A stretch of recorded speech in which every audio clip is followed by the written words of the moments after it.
আজকের আমার কাছে একজন কমেন্ট করে বলল যে দাদা আমি এমন কিছু করতে চাই যাতে আমার দেখে সবাই খুশি হোক, আমার কাজ থেকে প্রত্যেকে খুশি হোক।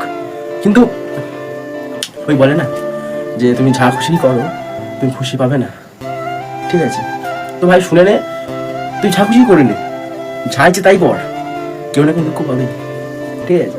তুই যদি যে কাজটা করছিস তাহলে তুই যদি সফলতা অর্জন করতে পারি বা তুই সাকসেস হোস, তোর বাবা মা খুশি হবে, তোর ঘরের লোক খুশি হবে।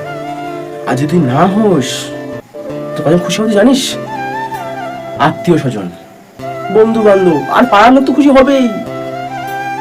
কি তাই বলছি ভাই, যা খুশি কর, তোর থেকে কেউ না কেউ খুশি হবে আর কেউ না কেউ দুঃখ পাবে। আর তুই যদি কোনো কাজে ব্যস্ত হয়ে যাস তাহলে দুঃখ কে হবে জানিস? দুঃখ পাবি তুই নিজে, তারপরে পাবে তোর বাবা, তোর মা, আর খুশি হবে বাড়ির লোকেরা। তাই নিজের যেটা মনে হয় যে আমি এটা পারবো, এটা আমার ইচ্ছা, আমি কাজটা করলে আমার খুশি হবে, এটাই কর, ব্যাস আর কিচ্ছু না। ওকে, টাটা, বাই বাই।